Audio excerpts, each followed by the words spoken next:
JAChu4302014.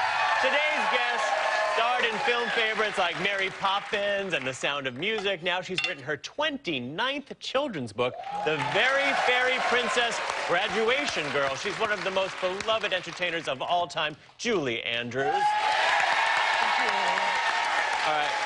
Michael is finishing up his pan-roasted chicken right now. Ketchup on the... Ketchup. Yes, I'm ready here, and I haven't been served yet. We are so close. Yeah. So here's what as I put a little bit of stock in here when we went to break, I continued and to you put baste the wine in delicious as well, I chicken hope. breast. Yes, a little bit of wine. Thank you. I know I liked you, Julie. Of course for you. Now, here we go. Mario's going to slice that up. Now I add the ramp leaves, a big pinch of fresh mint, the whole leaves, because it brightens it up for spring, and a little knot of butter to just smooth the whole thing out. We just give this a little shake, a splash of the stock, It wouldn't come out like and that. then this comes together. Now, do you love chicken? Yes. Well, see, this is good news. I love all food, to be truthful. You're even more perfect than I always thought you were. Thank you. Oh, I do have one objection, and I'm glad you're not cooking snails. Snails. Snails. It was on the original menu. Oh! Changed it just for you. And Thank you. Spoon some of that sauce and ramps on there. Oh, that looks There you go. great. Thank you. I've never heard of ramps. They're, you know really? what? They are really a delicious spring little treat. They start popping up first in West Virginia, then they hit Ohio, then Pennsylvania, then New York, and it's literally about a 6-week season. And total it's a across the mushroom? country. Or... No, it's the green. It's I like, see. It's like a leek. It's almost like a cross between a leek and garlic. Well, both of which I love, so there you go.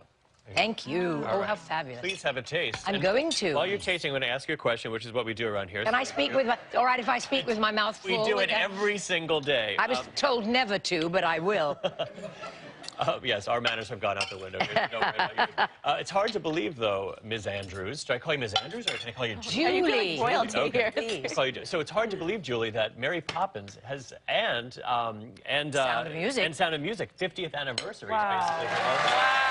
Mary Poppins came out first, and The Sound of Music a couple of years later, right? Yeah. We're just, we'll be coming out of our 50th anniversary this year for Poppins, and Sound of Music will be 50 next year, so it's huge. I mean, it's mind-boggling to me. It doesn't feel like it. Right. Well, and Mary Poppins was your first movie role? That is great, by the way, my Thank you very much. Your first movie role was Mary Poppins. first one. And what was your audition like for that? Oh, I didn't audition, and I'm extremely lucky. I was in a show on Broadway called Camelot with Richard Burton, Yes. which is not bad. And we all heard that Walt Disney was in the audience, and to my surprise, I got a word that he would like to come backstage and say hello. Excuse me. So I thought he was just going to come and be polite and nice, and he came backstage and said he loved the show and so on and so forth, and he wondered if he could bring me to Hollywood to show me the designs for the sets and the ideas and hear the songs for a film he was making of Mary Poppins.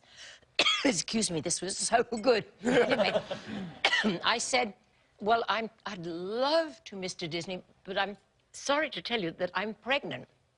3 months. And he said, well, that's all right, we'll wait. And of course, I didn't realize how long it took. And my daughter that I was pregnant with at the time is sitting right over there. Oh, hey. There she is. How are you, Emma? Wow. Emma, what was it like growing up with Julie Andrews as your mom? Well, she was just mum to me, actually. But she was America's sweetheart. I mean, like, did people think, oh, were they intimidated to come over the house when you invite them over for... No, not so much that. The only thing that was puzzling to me was why she couldn't just snap her fingers and my room wouldn't clean itself. And the two of you have co-authored this book, right? Yes, This is the, well, many Fairy books Prince, together. many books. 29 together. 29 together. Yes. And also, I think I've done a few more than that, because before we began writing together, I'd done about 4 or something like that, yeah. And how did you two decide to start writing books together? Ask him. Well, Mom was working on her memoir, and her publisher asked if she'd ever thought of writing something for much, much younger children. She'd written 2 middle-grade novels and 2 chapter books, but never any picture books. And my son was about a year old at the time, and she said, I haven't, but let me talk to my daughter and see what she'd be interested in or what she'd be looking for younger kids for her son. And so she asked me, and I said something with trucks in it. And there wasn't anything like that was family-oriented and story-driven and so forth at the time for us. And so Mom said, well, let's write it together.